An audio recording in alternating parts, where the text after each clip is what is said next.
नमस्कार, पत्रिका टीवी में आपका स्वागत है। मैं हूं निरंजन और आप देख रहे हैं हेलो डॉक्टर। हम बात करेंगे कि तेज़ गर्मी के साथ हम अपनी सेहत का ध्यान रखने के लिए किस तरह से योग को अपना सकते हैं। हमारे जो आज के विशेषज्ञ हैं उनसे आपको मिलवा देते हैं।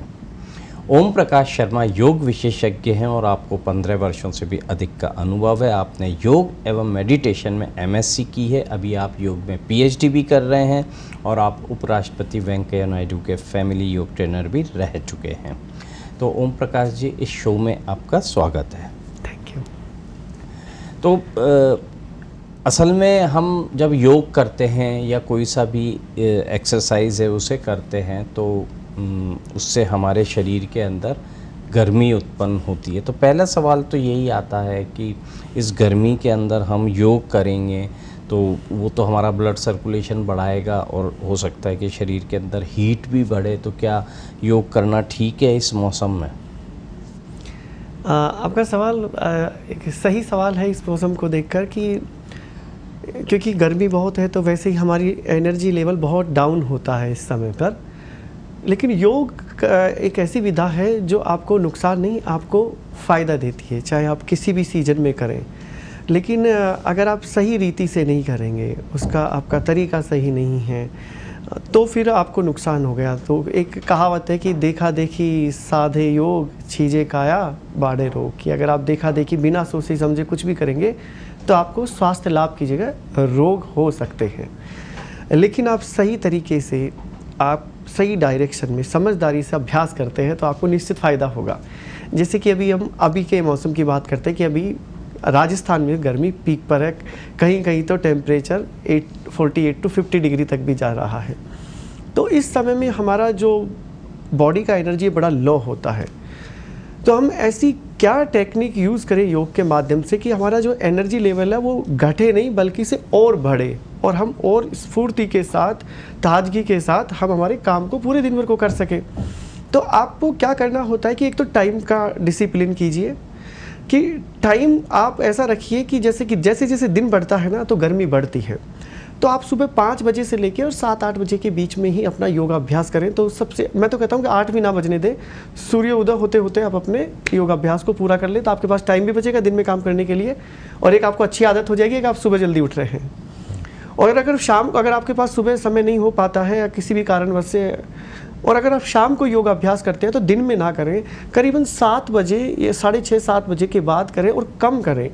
और दूसरी चीज़ ये देखें कि सपोज़ आपकी जो बॉडी की स्ट्रेंथ है वो है कि मैं 1 घंटे आराम से योगा अभ्यास कर सकता हूँ, तो इस मौसम में आप 1 घंटे ना करें, आप सिर्फ 45 मिनट के लिए ही करें। 15 मिनट को आप रिजर्व में रख लें, है ना। क्योंकि हमें सिर्फ जो हम योगा अभ्यास कर रहे हैं कोई कंपटीशन के लिए नहीं कर रहे हैं, हम कर रहे हैं कि हमारी हेल्थ अच्छी रहे। तो इस चीज़ को थोड़ा सा समझदारी के साथ हमें एक तो अपने आप को चैलेंज में नहीं जाना है कि नहीं साहब 1 घंटा मैं तो 1.25 घंटा करूँगा, तो वो एक थोड़ी सी इनडिसिप्लिन हो गया, आपको प्रॉब्लम हो सकती है। तो ये एक तो इस चीज़ का रखें और एक मॉडरेट योगा आसनों का अभ्यास करें आप। और जैसे कि सूर्य नमस्कार ही है, लोग इसका अभ्यास बहुत ज़्यादा करते हैं कि वेट कम करने के लिए, इन सब चीज़ों के लिए। तो आप क्या करें कि 6, 7, 8 सूर्य नमस्कार से ज़्यादा ना करें। और जब भी वैगरस जो योगा एक्सरसाइज हो जाती है तो उन 2 एक्सरसाइज के बीच में थोड़ा सा रेस्ट दें अपने आप को। आधा मिनट का थोड़ा सा ब्रीदिंग पर फोकस करें, लंबी श्वासों का करें। और इन दिनों में क्या करें आप कि कार्डियो थोड़ा कम कर दें, वेट वाली एक्सरसाइज को थोड़ा कम कर दें, आप स्ट्रेचिंग्स पे ज़्यादा फोकस करें। क्योंकि योग के अंदर बहुत सारी वैरायटीज़ है जिसमें आपको कार्डियो भी मिलेगा, उसमें आपको वेट के ऊपर भी मिलेगा, स्ट्रेचिंग्स का तो बहुत ज़्यादा है। तो ऐसे आसनों को आप ज़्यादा से ज़्यादा करें जिनसे आपकी बॉडी की मसल्स, जॉइंट्स, इनकी स्ट्रेचिंग प्रॉपर हो। और मॉडरेट वे में इन बिटवीन स्ट्रेचिंग्स के बीच में, जैसे कि 2 आपने स्ट्रेचिंग का, जैसे कि आपने योगासन कर लिया, एक कार्डियो टाइप का कुछ कर लिया, एक फिर 2 एक्सरसाइज ऐसी कर ली, योग के आसन ऐसे कर लिए कि जिनसे आपका स्ट्रेचिंग हो रहा है, फिर एक ऐसा किया कि जिसके अंदर आपका वेट का हो रहा है। तो इस तरह अगर प्रोसेस को आप फॉलो करेंगे तो आपको नुकसान बिल्कुल नहीं होगा। योग से नुकसान कभी होता ही नहीं है, ये तो एक तो माइंड से बिल्कुल निकाल देना चाहिए। आपको बेनिफिट्स 100% होंगे, बस तरीका सही हो और टाइमिंग आपकी प्रॉपर हो। अच्छा, आपने जो अभी तरीके बताए हैं कि योग और आसन जो हैं उनको किस तरह से शुरू करना चाहिए, स्ट्रेचिंग का ध्यान रखना चाहिए, तो कुछ उदाहरण दीजिए ना कि अब मैं सुबह उठ गया हूँ 5 बजे या 6 बजे और मेरे को अब योगासन करने हैं, तो मैं कैसे शुरू करूँ? हाँ, ये एक अच्छी चीज़ है। इसमें क्या कर सकते हैं आप, जब भी आप कोई भी, जैसे कि आप आसनों पे जाना चाहते हैं तो उससे पहले थोड़ा वार्म अप कीजिए अपने आप को। वार्म अप में थोड़ा सा जॉगिंग, जंपिंग वगैरह कीजिए, थोड़ा सा साइड स्ट्रेचिंग्स कीजिए, थोड़ा ब्रीदिंग पर फोकस कीजिए, उसके बाद आप आसनों पे आइए। ठीक है, आसनों में जैसे कि शुरुआत आप कर सकते हैं सूर्य नमस्कार से। उससे क्या होगा कि आपका ब्लड सर्कुलेशन पूरी बॉडी में अच्छा हो जाएगा, मसल्स का वार्म अप हो जाएगा, फिर आप आसनों पे आओ। तो इन दिनों में जैसे कि खड़े होने वाले आसनों में अगर आपको मैं कहूँ तो 3-4 आसन आप कर सकते हो। जैसे कि आप वृक्ष आसन कर सकते हैं, बहुत अच्छा है। इससे आपका मसल्स, लेग मसल्स की स्ट्रेंथ भी बढ़ती है, साथ ही इससे हमारा माइंड कंसंट्रेशन होता है और बॉडी अलाइनमेंट होता है। इसके अलावा आप वीरभद्रासन कर सकते हैं। वीरभद्रासन के कई वेरिएशंस होते हैं। ये आपको कार्डियो का भी काम कर देता है, स्ट्रेचिंग का भी काम कर देता है और आपके वेट का भी काम कर देता है।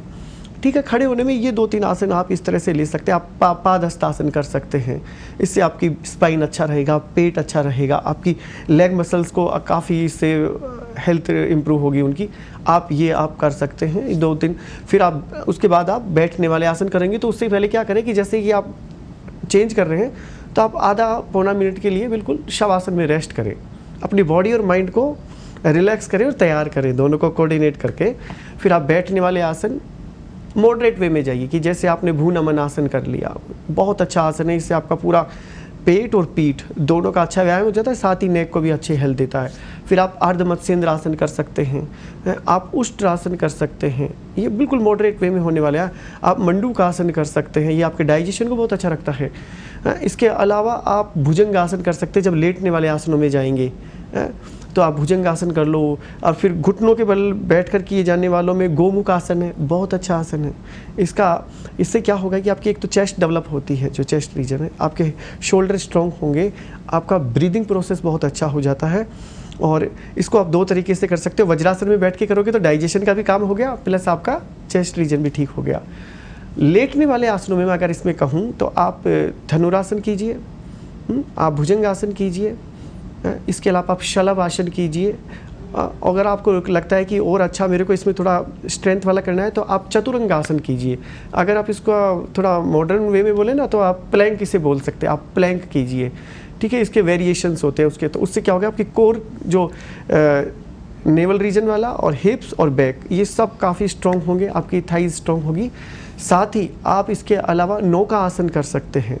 नौका आसन बैठ के किया जाता है और आप एक नाव की तरह आपकी स्थिति हो जाती है, तो वो आपके कोर मसल्स के लिए काफ़ी। तो इस तरह से आप थोड़ा समझदारी के साथ, और मैं कहता हूँ कि ज़्यादा आसनों की ज़रूरत नहीं है, आप 7 से 8 या 9 आसन ले लीजिए। और हाँ, जब भी आप आसन करते हो तो फटाफट मत कीजिए, आप उसको टाइम दीजिए, है ना। वो कहते हैं कि स्थिरम सुखम आसनम, कभी भी कोई आसन करो स्थिरता के साथ करो, उस पर आपके बॉडी, माइंड, सब चीज़ों को एक साथ लेकर आइए, है ना। ब्रीदिंग को उसके साथ लेकर आइए। तो जब भी आप, जैसे कि सपोज आप भुजंग आसन कर रहे हैं, तो भुजंग आसन करते समय आप पूरा टाइम दीजिए, लगभग पौना मिनट 1 मिनट तक रहिए। ब्रीदिंग को उस टाइम पे स्लो डाउन कर दीजिए, आंखें बंद कीजिए। भुजंग आसन से मेरी बॉडी को क्या क्या बेनिफिट्स होते हैं उसको विजुअलाइज कीजिए आप, कि भुजंग आसन क्या करता है, हमारी चेस्ट को स्ट्रेंथ देता है, मेरी बैक अच्छी होती है, मेरा डाइजेशन अच्छा होता है, मेरा कंसंट्रेशन डेवलप होगा। इस चीज़ को आप आंख बंद के, तो क्या होगा कि आपका आसन है वो ध्यानात्मक हो गया, बॉडी और माइंड दोनों के साथ हो गया। तो इस तरह से आप कर सकते हैं। बिल्कुल, तो स्थिरता के साथ हमें योगासन जो है उनको करना चाहिए, तभी हमारे शरीर को उसके अपेक्षित या जो हम इच्छित चीज़ें सोच रहे हैं वो उसके फ़ायदे मिल पाएंगे। अच्छा, अभी आपने इतने आसन बताए कि खड़े होने वाली अवस्था में कौन से योग आसन लगाए जा सकते हैं, फिर उसके बाद आपको बैठकर किए जाने वाले आसन लगाने चाहिए और उसके बाद लेट कर किए जाने वाले। तो ये जो आसन हैं, ये क्या सब लोगों के लिए हैं या कुछ लोगों के लिए इनकी मनाही है, उनकी शारीरिक स्थिति ऐसी है कि वे नहीं कर सकते हैं, तो थोड़ा उसके बारे में बताइए। ये जितने भी हमने योग की भी चर्चा की आसनों के बारे में, ये जितने भी आसन है, स्वस्थ व्यक्ति कोई भी इन सब को कर सकता है। लेकिन कभी किसी को कोई एलिमेंट है फिजिकली, किसी भी बॉडी पार्ट में, जैसे कि सपोज किसी को स्पाइनल प्रॉब्लम है, या किसी को डायबिटीज़ की प्रॉब्लम है, या किसी को हार्ट की प्रॉब्लम है, या किसी को कोई सर्जरी हुई है, तो उस टाइम पे आपको थोड़ा प्रिकॉशन लेना पड़ेगा। आपको सावधानी लेनी पड़ेगी कि मेरे को ये आसन नहीं करना है और ये करना है, इसकी समझदारी होनी चाहिए। और इसके लिए आपको हमेशा किसी के सुपरविजन में जाना चाहिए जो एक्सपर्ट्स हैं, और ऐसे एक्सपर्ट्स के पास जाइए जिनका एक तो एक्सपीरियंस अच्छा है और जो थेरेपी के बारे में अच्छे से जानते हैं। क्योंकि अभी समय ऐसा है कि बहुत सारे फिटनेस ट्रेनर्स आ रहे हैं, तो कई बार क्या होता है कि अगर हमारा ट्रेनर अच्छा नहीं है, उसकी नॉलेज अच्छी नहीं है, और अगर हम उनके गाइडेंस में जाके करते हैं तो हमारी प्रॉब्लम हम बढ़ा सकते हैं। तो उसकी पूरी डिटेल लेकर कि इनका कैसा एक्सपीरियंस है, कैसी इनकी नॉलेज है, तो उनसे आप सजेशन लीजिए, उनसे आप गाइडेंस लीजिए, वो आपको 100% सही डायरेक्शन देंगे और आपका हेल्थ अच्छा होगा। हाँ, और वैसे तो योग से किसी को नुकसान होता नहीं है, लेकिन यदि कोई ऐसी मेडिकल कंडीशन है तो आप एक बार अपने जो ट्रीटिंग आपके डॉक्टर हैं, जो आप जिनसे आप इलाज ले रहे हैं या लेते हैं अक्सर, उनकी भी जानकारी में डाल दीजिए कि मैं इस तरह के योग कर रहा हूँ या कर रही हूँ और मैं इसे और आगे जारी रखना हम चाहते हैं।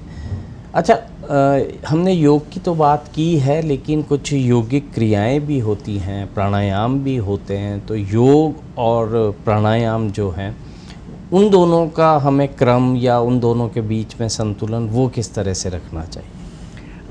हम जब योग अभ्यास करते हैं तो शुरुआत करना चाहिए थोड़ा प्रार्थना से। योग प्रार्थना, कोई भी आप प्रार्थना कर सकते हैं, ताकि आपका, क्योंकि एक स्पिरिचुअल जर्नी है योग, तो आप थोड़ी प्रार्थना के साथ किए, फिर थोड़ा सा आप श्वास प्रश्वास का ध्यान कर लीजिए और फिर आप योगासन कर सकते हैं। उसके बाद कुछ प्राणायाम आप ले सकते हैं according weather, according your health, है ना, कि भाई आपको क्या, जैसे कि अभी हम हेल्थ के ऊपर ना जाकर हम जाते हैं कि मौसम अभी का लेते हैं कि गर्मी का मौसम है इस टाइम पे, क्योंकि प्राणायाम तो बहुत सारे हैं, तो कौन से प्राणायाम हम करें। तो इसमें हम शीतली प्राणायाम इस मौसम में करेंगे तो हमारे लिए ज़्यादा अच्छे होंगे। हाँ, लेकिन याद रखिए कि क्योंकि ये जो मौसम गर्मी का मौसम होता है ना, तो कई लोगों को जैसे कि एकदम से ठंडे से गर्म में चले जाते हैं, तो कई लोगों को थोड़ी कफ की दिक्कत होती है, जुकाम उखाम लग जाती है, तो उस टाइम पे आप शीतली प्राणायाम बिल्कुल ना करें। कई बार क्या होता है कि अरे गर्मी का मौसम है, मेरे को शीतली प्राणायाम, तो उस चीज़ का भी थोड़ा ध्यान रखें। लेकिन नॉर्मली आप शीतली प्राणायाम, जो कूलिंग प्राणायाम होते हैं, वो आप 3-4 प्राणायाम हैं, उनमें से 2-3 आप अप्लाई कर सकते हैं। जैसे कि आप एक कर सकते हैं चंद्र अनुलोम विलोम प्राणायाम, चंद्र भेदी हो गया, एक होता है शीतली प्राणायाम, एक होता है शीतकारी प्राणायाम। और उसका एक मैं छोटा सा डेमोस्ट्रेशन देता हूँ। जैसे शीतली प्राणायाम है, आराम से आप सीधे कोई भी आसन में बैठ जाएंगे, ध्यान के आसन में, या चेयर पे भी आप बैठ के कर सकते हैं, साफ खुली हवादार जगह हो। तो उसमें क्या करते हैं, हम जीभ को बाहर निकालते हैं ऐसे, और इसको कौवे की चोंच की तरह बना लेते हैं एक, और फिर इसमें से ही श्वास को अंदर खींचते हैं एक फ्लो के साथ, ना बहुत तेज ना बहुत धीरे, इस तरह से।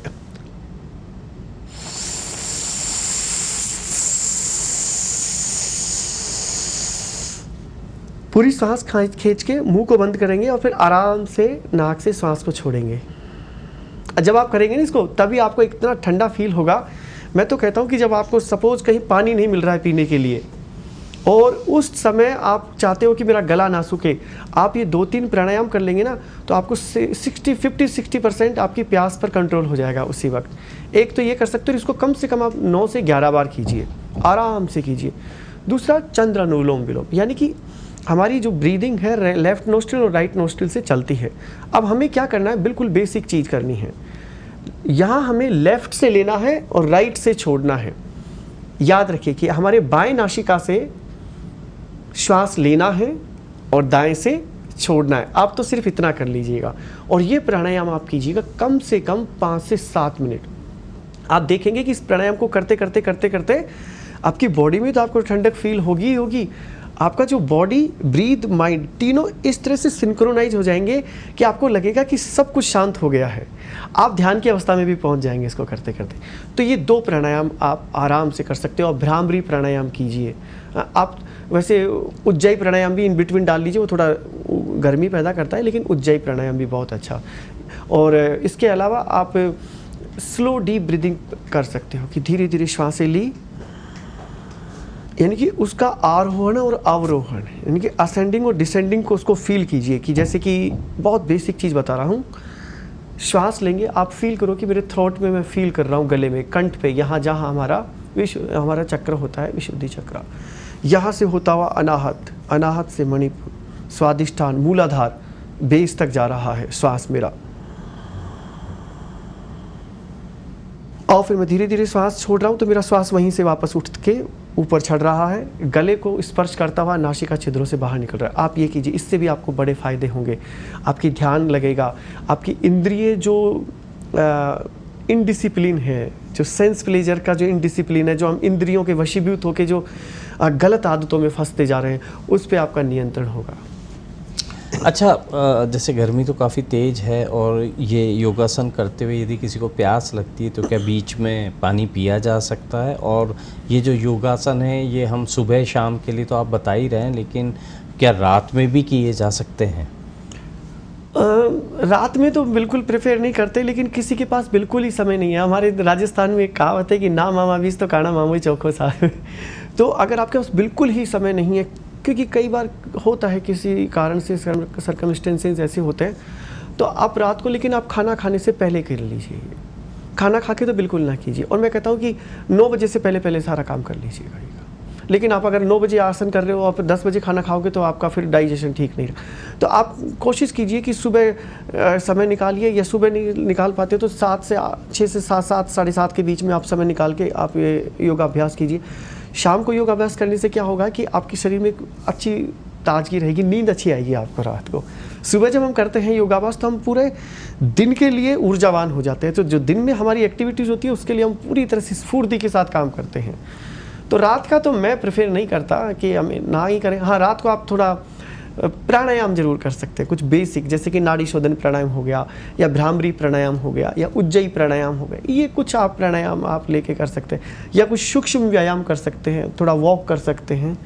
लेकिन खाना खाने के बाद तो बिल्कुल नहीं करना। और खाना कहते हैं कि सूर्य अस्त से पहले ही कर लेना चाहिए, लेकिन आज का तो हमारा पूरा सिस्टम बदल गया है। तो कोशिश कीजिए कि 7:30 से पहले अगर आपने 7:30 से पहले खाना खाना शुरू कर दिया तो देखो, इससे बड़ा आपने ये समझ लो कि आपने व्रत कर लिया, डेली आप उपवास कर रहे हो। आप 7 बजे खाना खा लेते हो तो आप दूसरे दिन कम से कम 10 बजे से पहले, आप 9-10 बजे से पहले कुछ नहीं खाओगे। आपको आदत है चाय पीने की तो आप चाय पी लें, यानी कि आप 12-13 घंटे तक आपका उपवास हो गया। और अगर आप रात को 10-11 बजे खाना खाते हैं तो एक तो क्या होगा, आपका पेट भरा रहेगा तो आपको नींद नहीं आएगी, क्योंकि आपकी बॉडी सिस्टम उसको पाचन को करने में लगा हुआ है। पूरा ब्लड सर्कुलेशन उधर जा रहा है, ब्रेन की तरफ ब्लड सर्कुलेशन कम हो। तो कोशिश कीजिए कि आप समय पे जल्दी से जल्दी खाने का कोशिश करें, और 10 बजे से पहले पहले अपने निंद्रासन में चले जाएं, आप सो जाएं आप। बिल्कुल। तो योग के साथ अच्छी आदतों को अपनाना भी ज़रूरी है, तभी इनका जो कॉम्बिनेशन है उससे हमें अपेक्षित या इच्छित जो फ़ायदा है वो मिलेगा। अच्छा, महिलाएं हैं, बुज़ुर्ग हैं, बच्चे हैं, या ऐसे लोग हैं जिन्हें कोई असाध्य बीमारी है या लाइफस्टाइल संबंधी समस्या है, जैसे डायबिटीज़ है, बीपी है, हार्ट प्रॉब्लम है, किडनी प्रॉब्लम्स हैं, जोड़ों में समस्याएं हैं, तो इन लोगों के हिसाब से जो अलग अलग वर्ग हैं, इन्हें कौन कौन से योग या योगिक क्रियाएं करना चाहिए? अकॉर्डिंग एज हम इसको थोड़ा सा सेक्शन बना सकते हैं। जैसे कि हम बच्चों से शुरू करते हैं। बच्चे क्या है कि ग्रोइंग होते हैं, तो बच्चों को कुछ ऐसी एक्टिविटीज़ योग की करनी चाहिए जिससे कि उनका शरीर को ग्रो तो करे, साथ ही उसको स्ट्रेंथ भी दे, ताकतवर बने शरीर।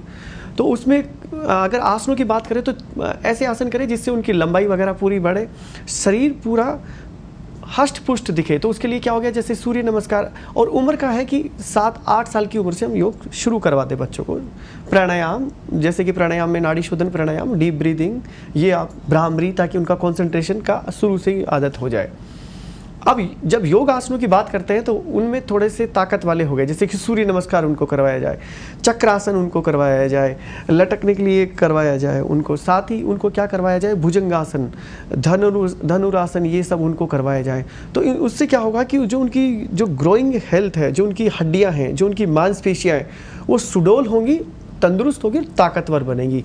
तो बच्चों को थोड़ा डायनामिक प्रैक्टिस दी जाए और बीच बीच में उनका थोड़ा ब्रीदिंग प्रैक्टिस दी जाए, ताकि क्योंकि बच्चा चंचल होता है और उस चंचल मन को कंट्रोल में करने की शुरू से आदत डाली जाए। तो उनको थोड़ा 2 मिनट 5 मिनट का ध्यान के अभ्यास करवाया जाए, मंत्र चैंटिंग्स उनसे करवाई जाए, श्वासों का ध्यान उनसे करवाया जाए। तो इस तरह से बच्चों का हम रख सकते हैं। और जब हम एडल्ट होते हैं, 20-25 साल की उम्र में आते हैं, उस टाइम पे भी हमें, क्योंकि हम अभी युवा हैं, हमारे अंदर बहुत ऊर्जा है और इसको हमें मेंटेन रखना है लंबे समय तक, ये अब हमारी जिम्मेवारी है। तो डाइट और योग, आसन, प्राणायाम, इनके ऊपर बड़ा फोकस करें। तो आप सेलेक्ट करेंगे कि अगर सपोज आप 20-25 साल की उम्र तक अगर आपने कुछ नहीं किया पहले और आप बड़े कमज़ोर हो रहे हो, आपको लगता है कि मेरे को तो थोड़ा सा चलने में मैं थकता हूँ, नींद नहीं आ पा रही है, थकान बहुत होती है, शरीर में ताकत भी नहीं है और उम्र 25 की है और फीलिंग 45 की हो रही है, तो उस टाइम पे आपको ऐसे आसन करने हैं जिनसे आपके शरीर में ऊर्जा बढ़े। ठीक है, प्राणायाम ऐसे करने हैं जिससे ऊर्जा बढ़े। जैसे कि जो छोटे बच्चों के लिए मैंने बताया, सेम चीज़ें उनको, लेकिन ग्रेजुअली लेके आना, एकदम से नहीं लेके आना है, धीरे धीरे धीरे धीरे। जैसे कि सपोज की शुरुआत आपने करी 10 मिनट से, फिर 15-20 मिनट, लगता है कि हाँ आप सब कुछ ठीक हो रहा है, फिर आप सुपरविजन में चले जाइए अच्छे। क्योंकि जैसे जैसे हम आगे बढ़ते हैं तो हमें एक मास्टर की रिक्वायरमेंट होती है जो हमें सही डायरेक्शन। मास्टर के पास जाने का सबसे अच्छा फ़ायदा क्या होता है कि वो हमारा एक तो समय बचा देता है और हमें सही विधियां बताता है। तो एक तो हम प्रॉब्लम से बच जाएंगे, हमारा समय भी बचेगा और हमें ऐसी चीज़ें सीखने को मिल जाएगी जिनकी हम कल्पना नहीं कर सकते। तो एक मास्टर के गाइडेंस में जाके आप अभ्यास करें। और जब हम एडल्ट से ऊपर पहुंच जाते हैं, जब हमारी एज 50 के करीब पहुंच जाती है, तो हमें थोड़ी थोड़ी बीमारियां आने लगती है, शरीर थकने लगता है। उसके कई कारण हो सकते हैं, या तो हमारी हैबिट्स हो सकती है या हमारी दिनचर्या हो सकती है, इनके कारण। तो उस टाइम पे आप डेफिनेटली सुपरविजन में ही काम करें। कि सपोज आपको कोई बीमारी हो गई है, और आजकल तो लाइफ स्टाइल डिजीज़, इंडिया की ये स्थिति है कि 70% people are suffering with life style disease, जैसे कि हार्ट प्रॉब्लम है, डायबिटीज़ है, डाइजेशन डिसऑर्डर्स है, स्पाइनल डिसऑर्डर्स है, माइग्रेन है, या फिर माइंड के लेवल पे आप कहेंगे कि एंजाइटी है, डिप्रेशन है। ये सब चीज़ें बहुत ज़्यादा हो रही है क्योंकि हम बहुत मेटेरियलिस्टिक लाइफ स्टाइल जी रहे हैं। तो उस टाइम पे आप सुपरविजन लें एक योग गुरु का या कोई हेल्थ कोच का, जो आपको बताएंगे आपकी हेल्थ के अकॉर्डिंग और आपकी नीड के अकॉर्डिंग कि आपको क्या अभ्यास करना है। तो इस चीज़ का आप ज़रूर ध्यान रखें।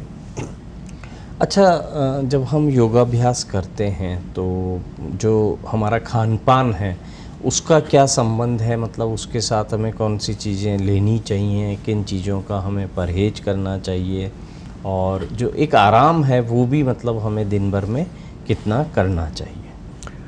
आहार बहुत ही महत्वपूर्ण है। आहार एक तरह से हमारी बॉडी का फ्यूल है, एनर्जी का अगर कोई सोर्स है तो वो आहार ही है। अगर आप भूखे पेट है, आपको खाना ही खाने को नहीं मिल रहा है, तो आप एक्सरसाइज कर ही नहीं सकते क्योंकि आपके अंदर एनर्जी नहीं है। एक्सरसाइज करने के लिए भी एनर्जी चाहिए, और जो आपने खाया है उसको एनर्जी में कन्वर्ट करने के लिए एक्सरसाइज करना पड़ता है। सॉरी। तो आप क्या कर सकते हैं, अपनी डाइट के ऊपर बड़े पर्टिकुलर हो जाइए। पर्टिकुलर किस तरह से? जैसे कि आपका प्रोफेशन है, जैसे आपकी हेल्थ है, जैसा आपका एनवायरनमेंट है, उसके अकॉर्डिंग अपना खाना खाइए। जैसे कि अभी हम बात करते हैं, बिल्कुल बेसिक पे जाते हैं कि अभी हम गर्मियों के दिनों में राजस्थान में हैं। तो यहाँ पे क्या होता है कि गर्मी बहुत ज़्यादा है, तो आपको यहाँ का जो देसी खाना होता है वो लिक्विड फॉर्म पर, और गर्मी में तो हमेशा हमें सॉलिड से लिक्विड पर ज़्यादा रहना चाहिए। 60 से 70% लिक्विड फूड और 30% to 35 सॉलिड फूड हमारा होना चाहिए। अब वो क्या हो पर्टिकुलर, देखो जैसे कि इन दिनों में लू लगने की बहुत संभावना होती है, तो आम पना होता है, वो बहुत अच्छा है, वो हमारी बॉडी को बहुत ज़्यादा न्यूट्रिशंस भी देता है, साथ ही पानी की डिहाइड्रेशन की सप्लाई को भी, प्रॉब्लम को भी रोकता है। साथ ही आप बेल का जूस इन दिनों में पीजिए, बहुत अच्छा है, वो आपके डाइजेशन सिस्टम को तैयार कर रहा है सर्दियों और बरसात के लिए, क्योंकि आप सर्दी और बरसात में आप बड़ा टेस्टी खाना खाने वाले हैं, तो उसके लिए आपका डाइजेशन अच्छा होना चाहिए। बेल का जूस आप पीजिए। और एक हमारे यहाँ राजस्थान में एक बड़ा ही पूरा प्राचीन एक आहार है सत्तू। ये राजस्थान में नहीं है, हमारे महाराष्ट्र चल जाओ या फिर आप बिहार, झारखंड इधर चले जाओ, लेकिन उसकी थोड़ी सी फॉर्म चेंज हो जाती है। हमारे क्या करते हैं, वहाँ चने का सत्तू बनता है, हमारे यहाँ बनता है जौ का सत्तू। अगर आप एक टाइम भी जौ और चने का सत्तू आप खा लेते हैं, आप निश्चित मान के चलिए आपने आधा दिन का डाइट अपने शरीर को दे दिया है।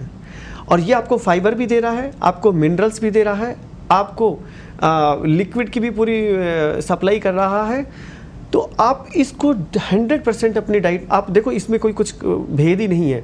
आप इसको मीठा भी ले सकते हो, नमकीन भी ले सकते हो। तो आप क्या करो, आप अगर बाई चांस आप ऑफिस आ रहे हो, उसको पाउडर फॉर्म में ले आइए ऑफिस में, अपना एक ग्लास में लीजिए, थोड़ा सा उसको अच्छी तरह से शेक करके मिला के रख दीजिए, उसको 15-20 मिनट के लिए रख दीजिए, क्योंकि उसमें फाइबर बहुत ज़्यादा होता है। तो उस पानी को सोक कर ले अच्छे से और उसको आप पीजिए। उससे आपको एक तो भूख नहीं लगेगी अनावश्यक, तो आपका वेट भी कंट्रोल रहेगा। आप सत्तू पीजिए, आप आम पन्ना मैंने बता ही दिया, आप फलों का सेवन ज़्यादा से ज़्यादा कीजिए, आप शिकंजी लीजिए, है ना।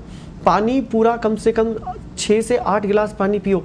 पानी आपके लिए अमृत है, लेकिन साफ़ सुथरा पानी हो। फ्रिज का ठंडा बहुत चिल्ड पानी बिल्कुल नहीं पीना है। मटके का पानी पीजिए जहाँ तक हो सके। और जितनी भी कोल्ड ड्रिंक्स आते हैं, नाम मैं नहीं लूँगा, लेकिन जितने भी सॉफ्ट ड्रिंक्स आते हैं, ये आपके लिए जहर है।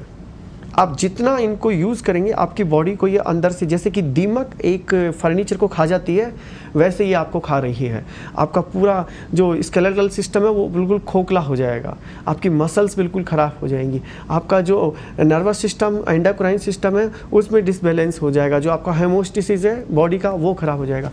तो डाइट पे इस तरह से ध्यान दें और हरी सब्जियाँ ज़्यादा से ज़्यादा सेवन करें, ठीक है। जितनी भी इन दिनों में हरी सब्जी, जैसे टिंडा है, इन दिनों में तोरई आती है, घिया आती है, इन सब चीज़ों का आप खाइए। हरी सब्जियां ज़्यादा से ले लें, रोटी थोड़ा कम खाएं। जैसे खरबूजा, तरबूजा है, तरबूज में इतना करीबन 80-90% पानी होता है, उसको आप लीजिए, उसमें मिनरल्स भी बहुत होते हैं। और खरबूजे का तो पना भी बनता है, उसको आप यूज़ कर सकते हो। जो सुबह आप खाना खाते हो उस टाइम पे छाछ आप ज़रूर लीजिए, और छाछ में क्या कीजिए, पुदीना और सिका हुआ जीरा, ये आप डाल के खाइएंगे तो आपको डाइजेशन में बड़ा हेल्पफुल रहेगा। बिल्कुल। तो अच्छी आदतें जो हैं वो तो हमें मिलती ही हैं, हमारे भारतीय पद्धति, हमारी जो भारतीय संस्कार, ट्रेडिशंस जो चले आ रहे हैं, उन सब में इन अच्छी आदतों के बारे में बताया गया है। लेकिन अब जो ज़माना चल रहा है उसमें हमारे सामने नई तरह की चीज़ें भी हैं और वो हमें लुभाती भी हैं, लेकिन एक संतुलन रखेंगे तो आप अपनी सेहत का भी ध्यान रख पाएंगे। ओम प्रकाश शर्मा जी को हम धन्यवाद कहेंगे। उन्होंने गर्मी में हम किस तरह से योग कर सकते हैं और कैसी अपनी डाइट रख सकते हैं, इसके बारे में हमारे दर्शकों को बताया। हेलो डॉक्टर में आज के लिए बस इतना ही। कल फिर मिलेंगे। देखते रहिए पत्रिका टीवी और रखिए अपनी सेहत का ख्याल। नमस्कार।